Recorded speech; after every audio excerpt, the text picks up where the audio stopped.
The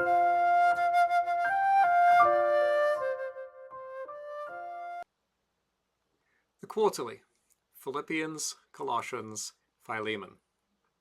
Lesson 4, Philippians 3, 1 through 16, Righteousness in Christ alone.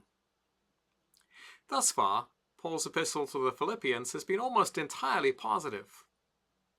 Yet there were dangers that threatened the Philippian church, especially in the shape of a group of Judaizers who wanted to draw the Philippians away from the pure gospel of the grace of God in Jesus Christ. They insisted on restoring the old Jewish boundary markers of circumcision and kosher food as essential prerequisites for Gentile Christians. Acts 11:2, Galatians 2:12, Titus 1:10. And this Paul rejected as anathema, even though before his conversion he himself had been the most Jewish Jew it was possible to be.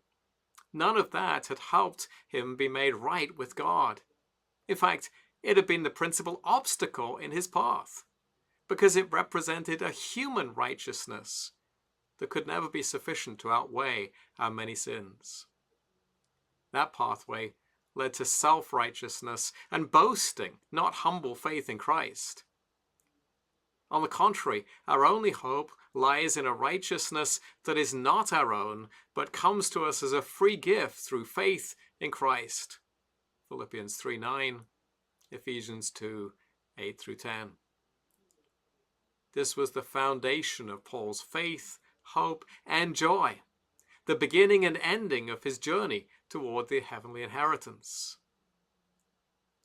Modern believers often take Philippians 3:1 out of context and plaster it on a poster as if it were a timeless truth. Rejoice in the Lord. But it has a very specific context in this epistle which refines its meaning. Rejoice in the Lord and not in any human assets or advantages. The church in Philippi was encountering false teachers who Paul here calls dogs, verse 2. Now, in antiquity, dogs were mangy, flea-infested strays who skulked around the back streets, raiding the trash and generally causing trouble. What's more, in Jewish circles, dogs was often used as a derogatory insult to Gentiles. For example, Matthew 15:26, quoted by Jesus himself. So it's doubly insulting that Paul uses the term for this group, who were so proud of their pure Jewish identity, evidenced in their observing of the Jewish law in all of its complexity, especially through circumcision and keeping the various kosher food regulations. Yet far from being the sign of those who were truly in covenant with the Lord, the Judaizers' emphasis on circumcision was actually nothing more than mutilating the flesh. Verse 2. The truly circumcised were not those who bore a particular mark on their bodies, but those who through faith in Christ had received the circumcised heart that God had promised in the Old Testament. Deuteronomy 30, verse 6. The proof of a circumcised heart for Jew and Gentile alike was that they serve God by his Spirit, and they boast in Christ Jesus. Verse 3. These true children of God would put no confidence in the flesh or in any human efforts to keep the law. Instead, they trusted in Christ and in his righteousness alone as their only hope of being accepted before God. Verse 9. This was the true source of their confidence and boasting, not anything in themselves. And Paul himself is the poster child of this truth. Surely, if anyone could have had confidence in their credentials and their achievements, it would have been Paul prior to his conversion. He lists out 7 ways, the perfect number, in which he could have boasted of his Jewish superiority. He was circumcised on the 8th day, as specified in Leviticus 12:3. He was the son of not one, but 2 Jewish parents. His lineage was from the tribe of Benjamin, the tribe that gave Israel her first king, Saul. He was, in truth, a Hebrew of the Hebrews, verse 5. That is, not only was he born into a Jewish family, but he was raised to be an observant Jew, fluent in his mother tongue, Hebrew. Though many Jews in Paul's day were haphazard in obeying the law, Paul was a Pharisee, a member of the strictest sect in terms of scrupulously keeping the law. His Jewish faith was so important to him that he persecuted the church violently. Acts 8 and 9. Believing the early Christians to be dangerous heretics and blasphemers against God. When it came to righteousness under the law, verse 6, that is, based on scrupulous external obedience to the laws of Moses, Paul had been blameless. No one could have laid a charge at his door and demonstrated him to be guilty. If our confidence rested in our heredity and our performance, Paul could indeed have been assured of salvation. Yet in reality, none of those human advantages had helped Paul in the least. Instead of reckoning them in the credit column of the ledger of his life, Paul now put them in the category of loss. Verse 7. It's not that these were necessarily bad things in themselves. Paul's specialist training in the study of the law had given him an amazing grasp of the Old Testament, for example, which he then used to argue in favor of the Christian faith. Acts 17, 2-3. But these advantages turned into disadvantages because it was so easy to trust in them rather than trusting in Christ.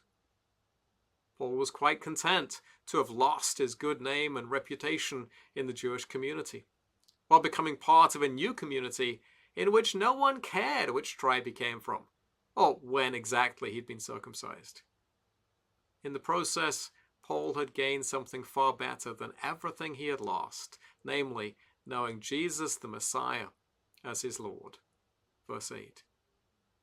In comparison to this knowledge of Christ, Paul's former assets were just so much garbage to be thrown away as worthless. Verse 8. Specifically, Paul's new faith was better because it rested on a righteousness that did not come from himself or his own efforts at keeping the law, but through faith in Christ. Verse 9.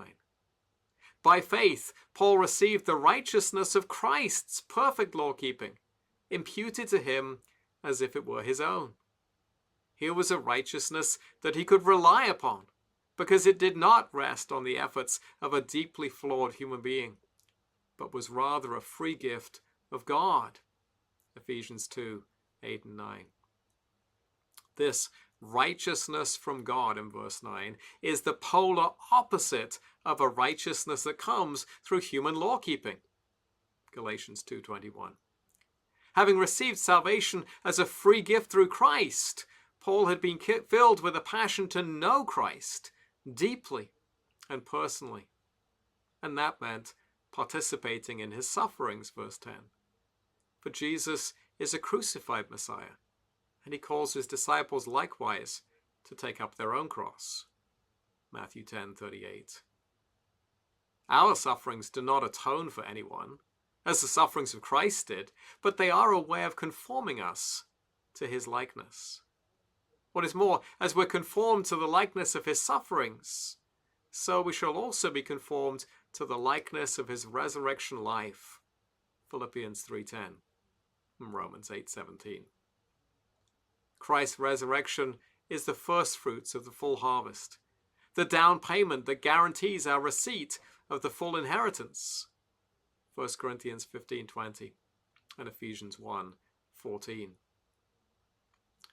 There is a now and a not yet aspect to our inheritance in Christ. In one sense, as soon as we trust in Christ, we become new creation. 2 Corinthians 5:17. Yet in another sense, we have a long journey through life to traverse before we reach the finishing line. Philippians 3:12. We must strive with all our might to reach that goal and to grasp the prize that is set before us.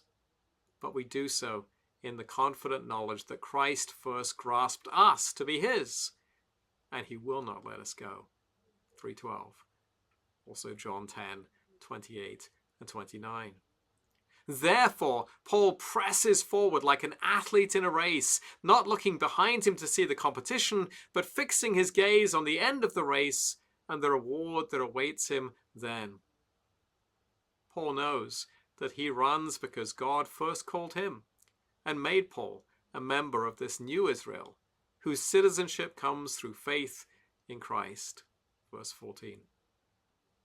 And Paul urges the Philippians to follow his example. It is the mature perspective on life. Verse 15. Children may be caught up and distracted by the shiny baubles of the flesh, boasting in their tiny achievements, but those who've grown up in the faith will surely set those things aside in favor of running the race with Paul. There may be many secondary issues over which mature Christians still disagree. We don't always have to try to fix the errors of our brothers and sisters in these things. In due time, God will make the truth clear to them. Verse 15. See Romans 14:4.